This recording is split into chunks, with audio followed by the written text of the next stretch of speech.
Howdy, folks, and welcome to Saddle and Sixskin, your channel for tales from the Wild West. Here on Saddle and Sixskin, we love to share stories from a time when life was tough, justice was raw, and the spirit of adventure filled the air. If you enjoy a good yarn about cowboys, sheriffs, and the struggles of frontier life, make sure to hit that like button and subscribe so you don't miss a single episode. Are you ready for a story? Let's get right to it.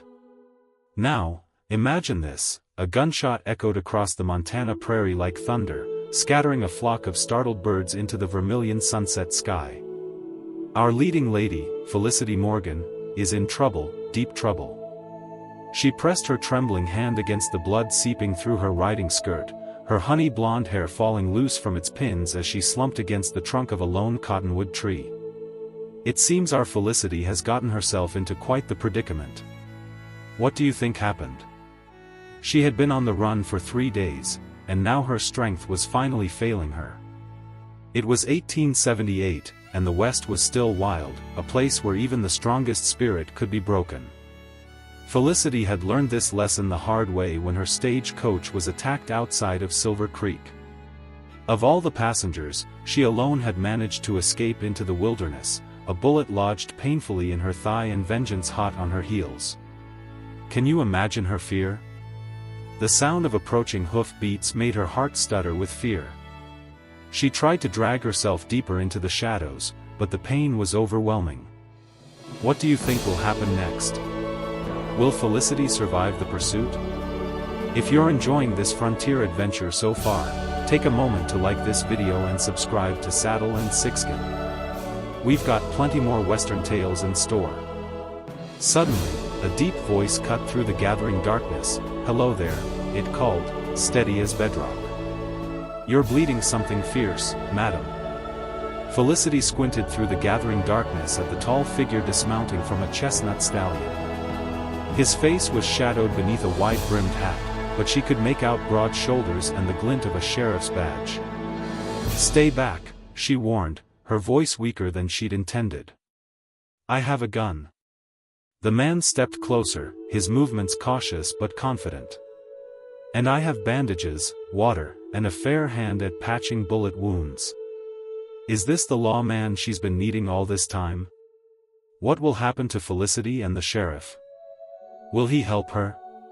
The last rays of sunlight revealed a face weathered by years under the open sky, kind eyes, and a jawline dusted with stubble.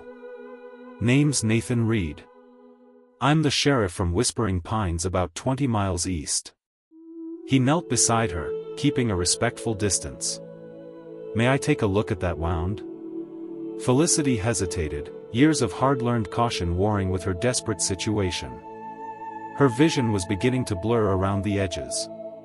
She knows how dangerous these plains can be, especially for a woman. "The men who did this, they'll be looking for me." Now we get to see how the sheriff will step up and do. Nathan nodded gravely. "Then we best get you somewhere safe before I tend to that leg.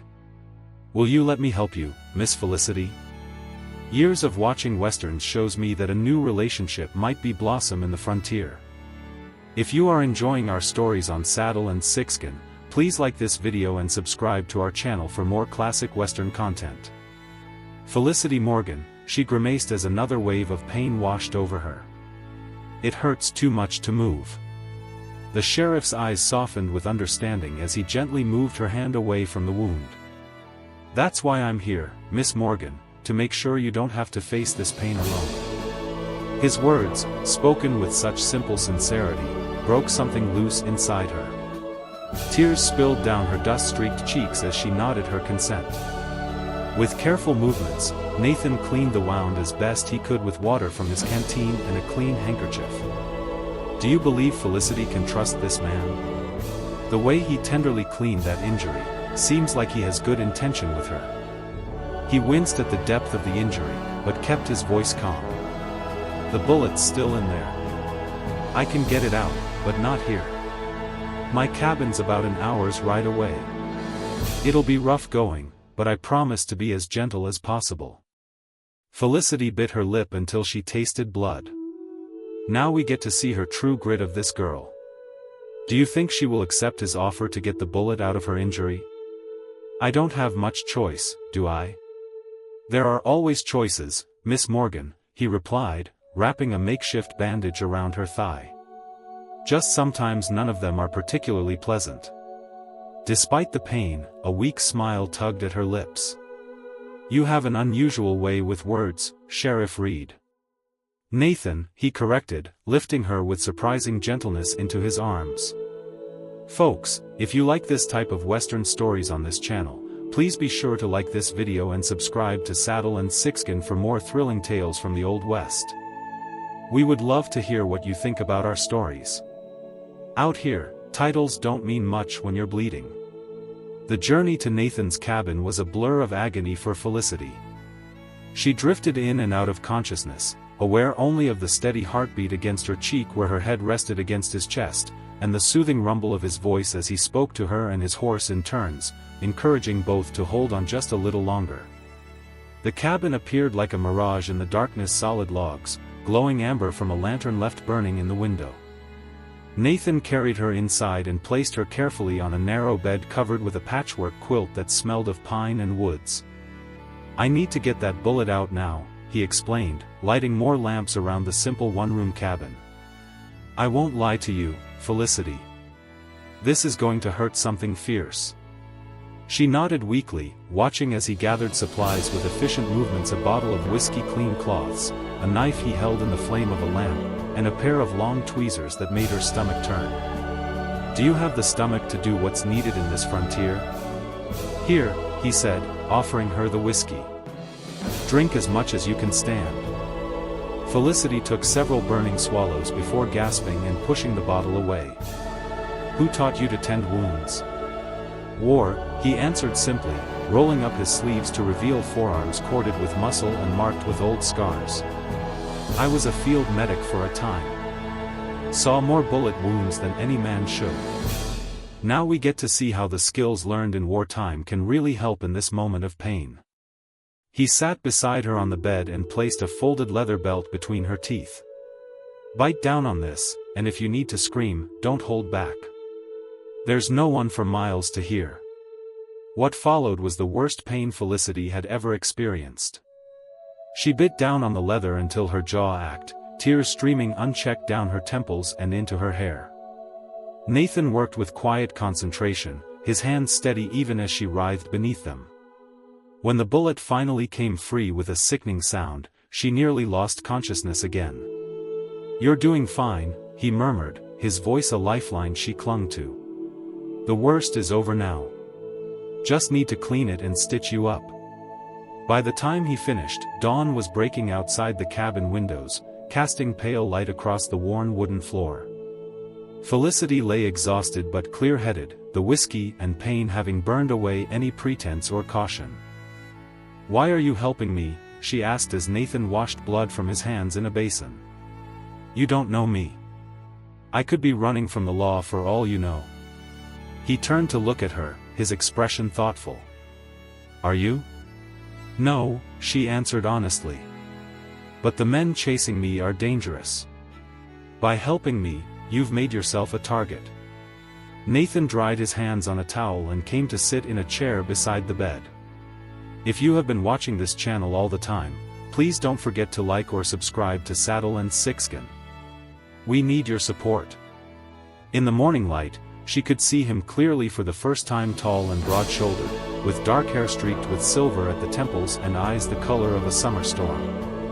I've been a target before, he said with a slight shrug. Tell me why those men are after you, and I'll decide if it's worth the trouble. Felicity took a deep breath. I was traveling on the Silver Creek stagecoach. We were attacked by a gang, 4 men led by someone they called Blackwood. They killed the driver and the guard immediately. Her voice faltered as the memories surfaced. There were 3 other passengers, an elderly couple and a young man. The couple had a strongbox they were transporting to their son in Helena. Blackwood wanted it. Nathan's expression darkened. And the passengers? They killed them all, she whispered. I was hiding beneath the seat.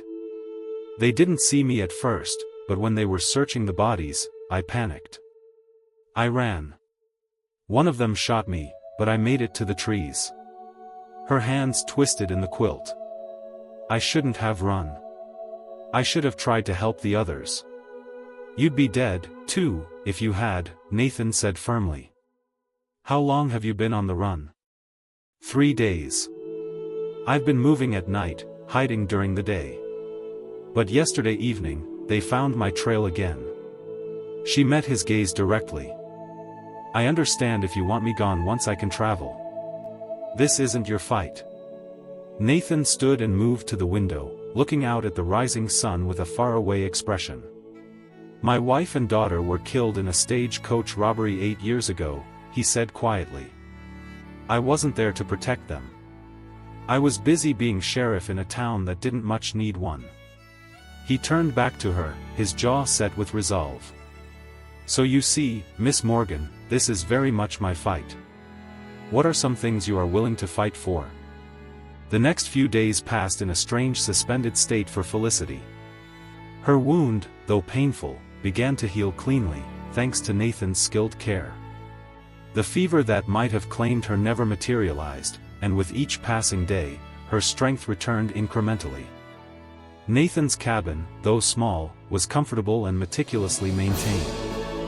During the days, he taught her to play checkers on a hand-carved board, read to her from his small collection of books, and told her stories of his life before becoming sheriff, growing up on a cattle ranch in Texas, riding with a company of rangers, his brief but happy marriage to a school teacher named Sarah. In turn, Felicity shared her own story, her childhood in Boston, the death of her parents from influenza that left her alone at 22, her decision to travel west to become a teacher in a frontier town. Seems we're both running from something, Nathan observed one evening as they shared a simple meal of rabbit stew. Me from memories, you from men with guns. Felicity smiled wryly. At least memories can't shoot you. No, but they can haunt you just the same. He studied her thoughtfully across the table. You're healing well. Another week and you should be able to travel. An unexpected pang of disappointment shot through her. Are you eager to be rid of me, Sheriff? His eyes crinkled at the corners. Not especially. But I figure you've got places to be, a life to build. And there's still the matter of Blackwood and his gang. What will you do about them? She asked, setting down her spoon. What I should have done years ago, track them down and bring them to justice. His expression grew serious. These hills have been plagued by outlaws for too long. Folks deserve to travel the roads without fear. You mean to go after them alone? Nathan shrugged. It's my job. It's suicide. Felicity argued, leaning forward intently. There are at least 4 of them. 3 now, came a voice from the doorway. Both Felicity and Nathan whirled toward the sound. A man stood in the open doorway, his tall frame silhouetted against the twilight sky. If you want to watch more videos like this one on Saddle and Sixskin, please subscribe to our channel and like this video so we know what to make next. Felicity's heart hammered with fear until the figure stepped into the lamplight, revealing a weathered face beneath a U.S. Marshal's hat. Frank, Nathan breathed, visibly relaxing. You nearly got yourself shot. The Marshal stepped fully into the cabin, removing his hat to reveal graying hair and a face mapped with deep lines. Wouldn't be the first time, his sharp eyes moved to Felicity. This must be the young lady you mentioned in your message. Nathan nodded. Felicity Morgan, this is U.S. Marshal Frank Holloway, an old friend and one of the few lawmen I trust completely. Marshal Holloway offered Felicity a respectful nod. Miss Morgan, glad to see you recovering. When Nathan's message reached me in Helena, I feared we might be too late. Message. Felicity looked questioningly at Nathan. When did you send a message? The day after I found you, Nathan explained. I rode out at dawn while you were sleeping and sent a telegram from the station at Copper Creek. The Marshal hung his hat on a peg by the door and accepted the cup of coffee Nathan offered. I've been tracking Blackwood's gang for months. They've hit stage coaches from here to Wyoming, but they're down a man now. What happened? Nathan asked. Found him dead 2 days back about 15 miles south of here, shot clean through the heart. Frank's gaze shifted to Felicity. Seems our Miss Morgan is handier with a gun than she let on. Felicity paled. I did fire at them when they first spotted me, but I was running. I never thought I actually hit anyone. Well, you did, Frank said, not unkindly. And it's got Blackwood in a rage. He's not a man accustomed to losing men or quarry. Nathan's expression hardened. All the more reason to go after him now before he comes here. That's why I came, Frank agreed. I've got 3 deputies waiting in town. We ride at first light. I'm coming with you, Felicity said firmly. Both men turned to stare at her. Absolutely not, Nathan replied. You're still healing and I'm the only witness who can identify all of them, she interrupted. Besides, I'm tired of running and hiding. Those people on the stagecoach deserve justice, and I mean to see they get it. Marshal Holloway studied her with newfound respect. The lady makes a fair point, Nathan. She's been shot, Nathan protested. So have you more than once, if I recall, Frank countered. Didn't stop you. That's different. Is it? Felicity challenged. Because I'm a woman. Nathan ran a hand through his hair in frustration. Because I care what happens to you, he admitted, his voice dropping. I've already lost too many people I couldn't protect. The cabin fell silent save for the crackling of the fire. Frank cleared his throat awkwardly. I'll just step outside for a smoke, he muttered, making a hasty exit. Alone with Nathan, Felicity rose carefully from her chair and crossed to where he stood.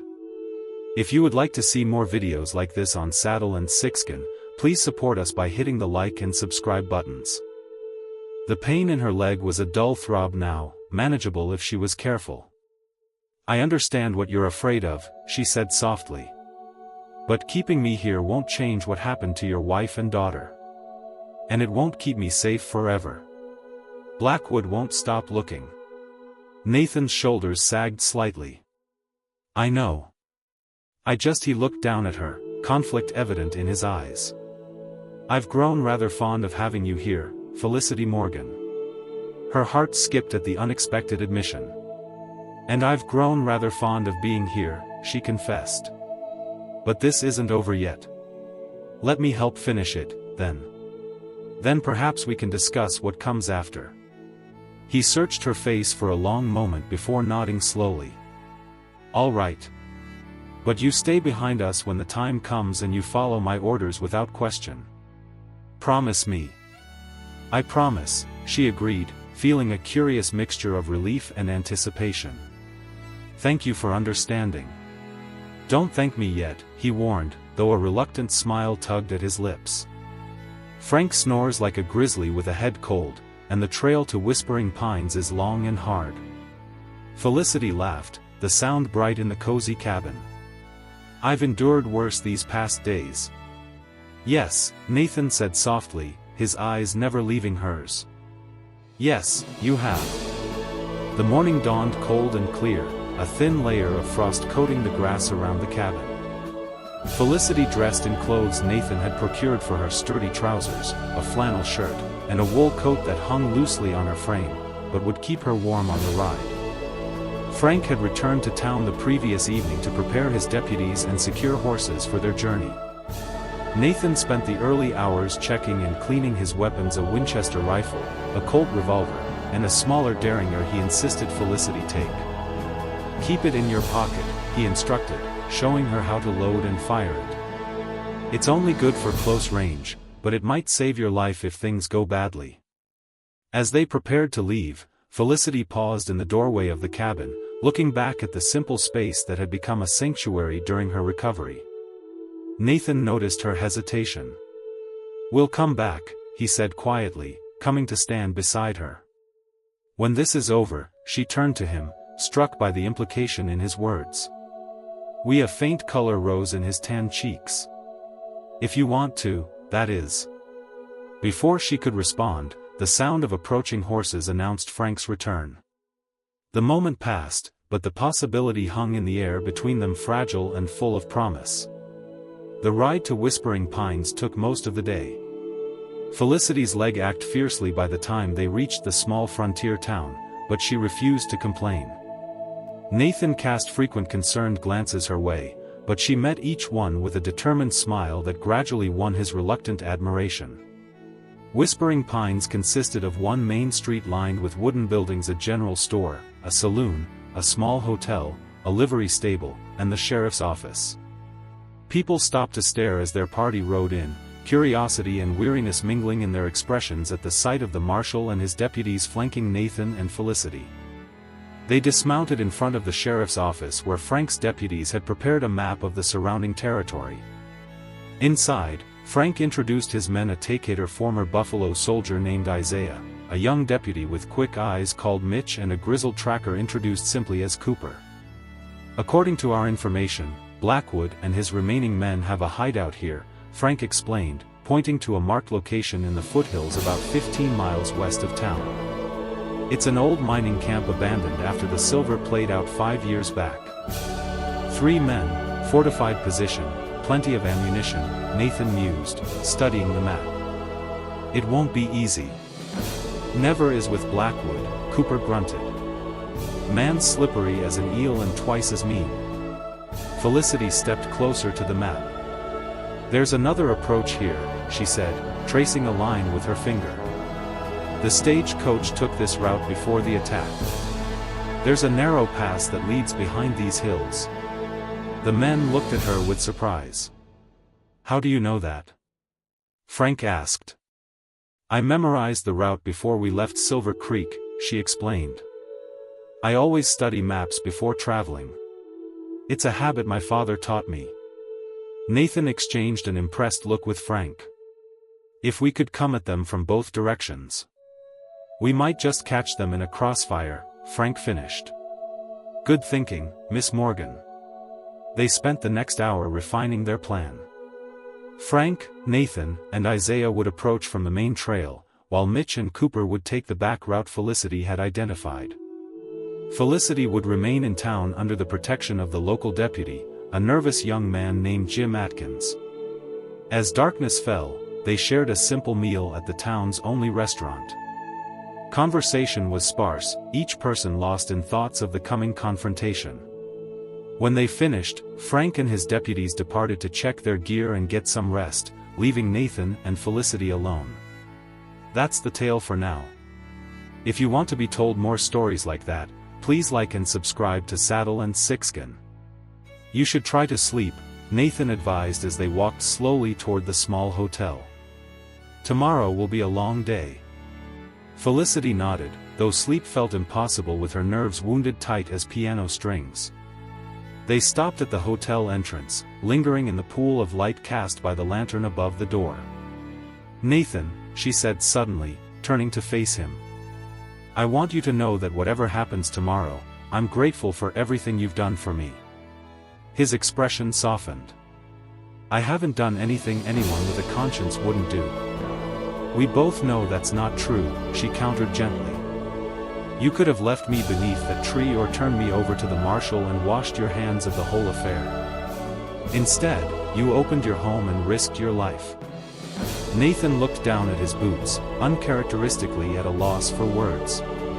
When he finally raised his eyes to meet hers, Felicity saw something there that made her heart beat faster. "I lost my purpose when Sarah and Emma died," he said quietly. "For years, I've just been going through the motions of living. Then I found you, bleeding and fierce as a wounded mountain lion," and suddenly he shook his head, searching for words. "Suddenly, I remembered what it felt like to care about someone more than my own safety."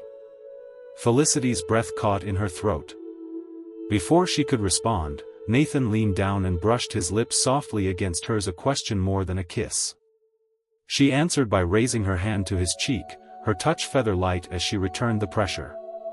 When they parted, Nathan's eyes were dark with emotion. "That wasn't proper of me," he murmured. I'm not particularly concerned with propriety at the moment, Felicity replied, her voice barely above a whisper. A smile tugged at his mouth. Get some rest, Felicity Morgan. I aim to bring you back to my cabin tomorrow, and I'd like you awake enough to enjoy the ride. She nodded, reluctantly stepping away. Be careful tomorrow, Nathan Reed.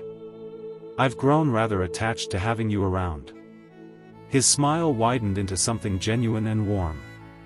Yes, madam. Felicity watched him walk away, her lips still tingling from his kiss, and felt a curious mixture of fear and hope unfurl within her chest. Tomorrow would bring danger, but for the first time since the stagecoach attack, she allowed herself to imagine a future beyond mere survival. The dawn arrived shrouded in mist, turning the town of Whispering Pines into a ghostly tableau of shadowed buildings. Felicity stood on the hotel porch, watching as Nathan, Frank, and the deputies made final preparations for their departure. Despite the plan for her to remain behind, she had dressed in the practical clothes Nathan had given her, her resolve hardening with each passing minute. When Nathan approached to say goodbye, his expression told her he knew exactly what she was thinking. Don't even consider it, he warned, his voice low. You promised to follow my orders, and I'm ordering you to stay here with Deputy Atkins. Felicity lifted her chin. And if Blackwood comes here while you're all gone, Jim Atkins looks like he'd faint at the sight of his own shadow. Cooper says they're at the mining camp, Nathan countered. All three of them. Cooper could be wrong. She took his hand, her fingers cold but steady. Nathan, I can't sit here waiting, imagining the worst. Please. He studied her face for a long moment, conflict evident in his eyes. Finally, he sighed. You stay with me behind me at all times. If shooting starts, you find cover, and you stay there. Understood. Relief flooded through her. Understood. Frank was less pleased with the change of plans, but ultimately deferred to Nathan's judgment. Your responsibility, your call, he said with a shrug. But if she gets shot again, don't expect me to dig out the bullet. They departed as the mist began to burn away under the rising sun, a somber procession of 6 riders moving westward toward the distant foothills. Felicity rode a gentle mare borrowed from the livery, positioned between Nathan and Isaiah, who occasionally cast concerned glances her way, but said nothing. The journey to the abandoned mining camp took nearly 3 hours, the terrain growing increasingly rough as they approached the foothills. About a mile from their destination, they separated, Frank and Isaiah continuing on the main trail, while Mitch and Cooper circled around to approach from behind, following the route Felicity had identified. Nathan and Felicity waited at the rendezvous point, allowing time for the others to get into position. They sat in silence beside a small stream, their horses ground tied nearby, listening to the hushed sounds of the wilderness around them. Are you afraid? Felicity asked suddenly, her voice barely audible over the gurgling water. Nathan considered the question seriously. Yes, he admitted. Not of dying particularly. I've made my peace with that possibility years ago, but I'm afraid of failing. Of Blackwood escaping justice again, of you getting hurt. He looked at her directly. Are you terrified? She confessed with a small smile, but also ready for this to be over, for whatever comes next. He reached out and took her hand, his callous fingers enveloping hers. When this is over, I'd like to court you properly, Felicity Morgan. If you're amenable, her heart leaped in her chest. I believe I would be quite amenable to that, Sheriff Reed. A bird call, 3 short whistles interrupted the moment. Nathan immediately released her hand and reached for his rifle. That's Frank's signal. Cooper and Mitch are in position. His expression turned serious. Last chance to change your mind about coming along. Felicity shook her head. I'm with you. They moved forward cautiously, leading their horses until they reached a ridge overlooking the mining camp. Below, a collection of weathered wooden buildings clustered around the dark mouth of the abandoned mine shaft. Smoke rose from the chimney of what had once been the foreman's cabin, and 3 horses were visible in a makeshift corral. Nathan pointed to a boulder near the edge of the ridge. "Stay behind that. You'll be able to see what happens, but you'll have cover if bullets start flying."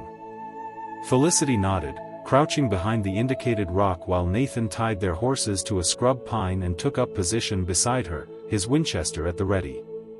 From their vantage point, they could see Frank and Isaiah approaching from the east, moving from cover to cover with practiced efficiency.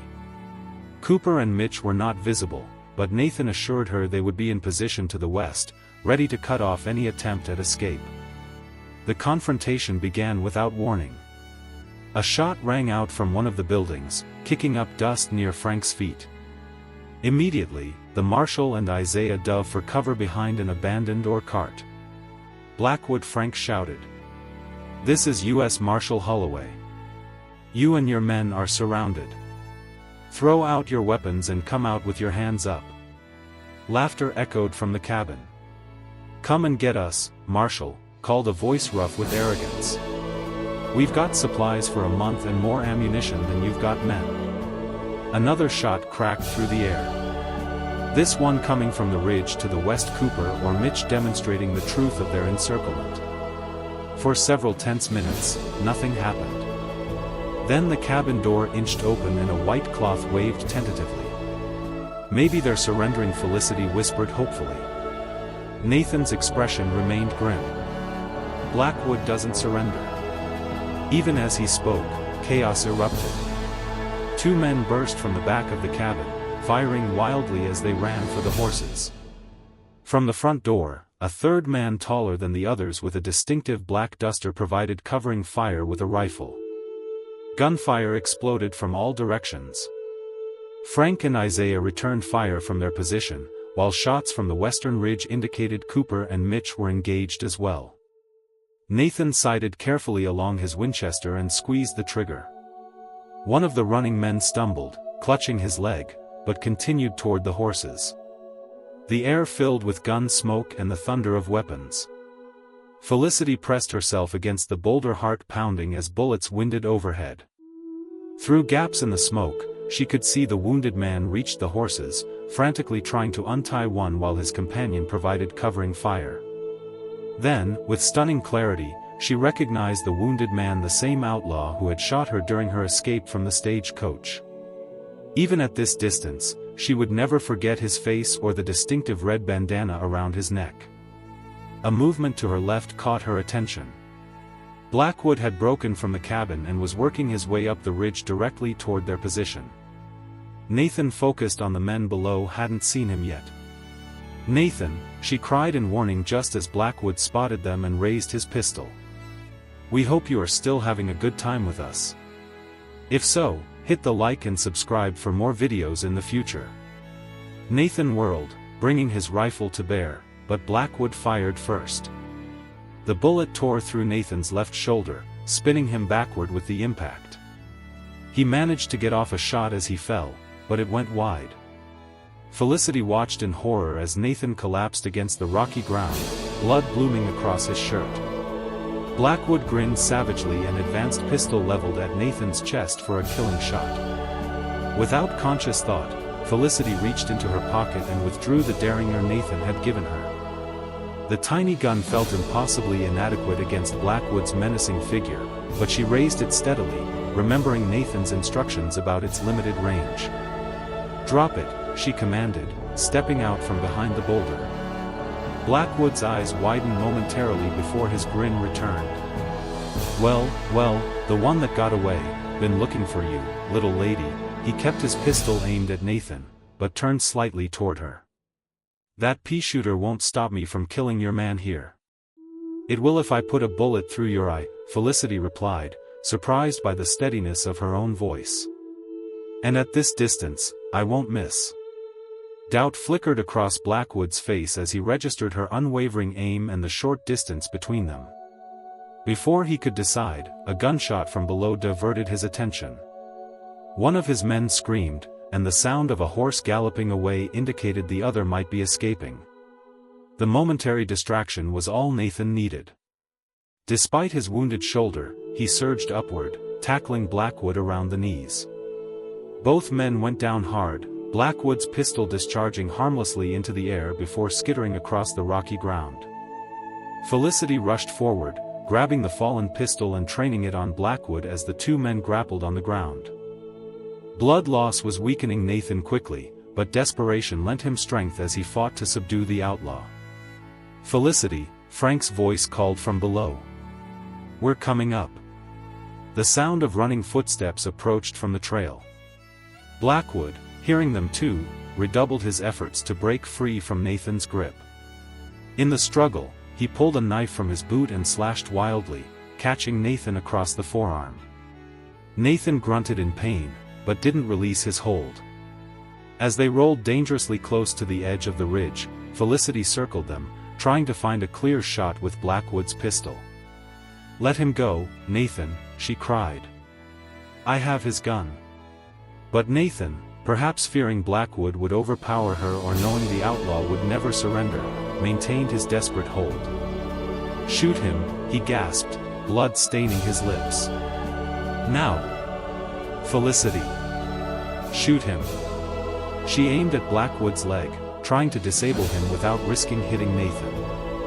Before she could fire, the men rolled again, and suddenly both disappeared over the edge of the ridge. "Nathan!"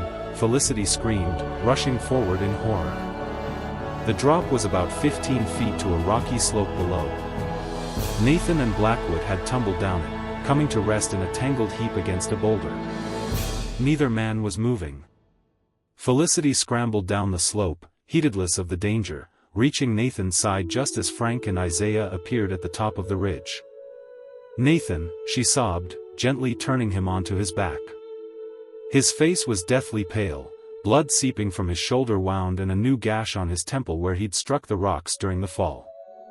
Behind her, she was vaguely aware of Frank checking Blackwood, but her entire world had narrowed to the still form of the man before her. "Please," she whispered, pressing her trembling fingers to his neck in search of a pulse. "Please don't leave me." For an agonizing moment, she felt nothing. Then faintly but distinctly, the slow, steady beat of his heart beneath her fingertips. "He's alive," she cried, looking up at Frank, who had moved to her side. "He's alive, but he's bleeding badly," the marshal nodded grimly. "Isaiah, help me get him up to level ground." "Mitch," he shouted toward the western ridge. "Bring the horses. We need to get Nathan back to town immediately." "What about Blackwood?" Felicity asked, reluctant to leave Nathan's side even as the men prepared to move him. "Dead," Frank said shortly. "Broke his neck in the fall. His men are accounted for 2, 1 dead, 1 wounded and captured. The third tried to escape, but Cooper got him with a long shot." "It's over, Miss Morgan." Relief washed over her, but it was immediately eclipsed by fear for Nathan. As they carefully carried him up the slope, his eyelids fluttered briefly. "Felicity," he murmured, his voice barely audible. She clasped his hand, moving alongside the men carrying him. "I'm here. Don't try to talk. We're getting you help." His fingers tightened weakly around hers. "Told you to stay behind the rock." Despite everything, a watery laugh escaped her. "I believe I did until you needed saving." A ghost of a smile touched his bloodless lips before he slipped back into unconsciousness. The journey back to Whispering Pines was a desperate race against time. They fashioned to transport Nathan, Felicity riding beside it and monitoring his condition with growing alarm. By the time they reached town, his breathing had grown shallow and labored, his skin burning with fever. The town's doctor, a gruff older man named Howard Bennett, took one look at Nathan and immediately ordered him brought to his clinic. "Bullet wound, blood loss, possible internal injuries from the fall," he muttered, cutting away Nathan's bloodied shirt. "It'll be touch and go. You all wait outside." "I'm staying," Felicity stated, her tone brooking no argument as she began washing blood from her hands in the basin. Dr. Bennett eyed her skeptically. "You know anything about medicine, young lady?" "I assisted my father, who was a physician in Boston for several years," she replied steadily. "And Nathan saved my life when I was shot." I won't leave him now. The doctor's expression softened slightly. Very well. But you follow my instructions to the letter. Yes, sir. What followed were the longest hours of Felicity's life. Dr. Bennett removed the bullet from Nathan's shoulder, stitched the knife wound on his arm, and bound his broken ribs. Throughout it all, Nathan remained unconscious, his breathing erratic and his pulse weak. The bullet missed anything vital, Dr. Bennett explained as they finished bandaging Nathan's shoulder. But he's lost a lot of blood, and that head wound concerns me. The next 24 hours will tell the tale. Felicity nodded, settling into a chair beside the bed. I'll watch over him. The doctor studied her with knowing eyes. You love him? It wasn't a question, but Felicity answered anyway. Yes, I do. Then talk to him, Bennett advised, gathering his bloody instruments. Sometimes, when they're hovering between this world and the next, a voice they care about can guide them back. After the doctor left, Felicity took Nathan's hand between both of hers. His skin felt cool and dry, his strong fingers limp in her grasp. You have to fight, Nathan Reed, she whispered fiercely. You promised to court me properly. Remember, I'm holding you to that promise. She brushed a strand of dark hair from his forehead. Besides, you still need to teach me how to play poker and show me how to shoot that rifle of yours and tell me more stories about Texas. Throughout the night, she talked until her voice grew, recounting everything from her childhood in Boston to her dreams of teaching in a frontier town. When words failed her, she simply held his hand and watched the rise and fall of his chest, willing each breath to be stronger than the last. Dawn was breaking when Nathan finally stirred. Felicity, who had dozed off in her chair, awakened instantly at the slight movement of his fingers against hers.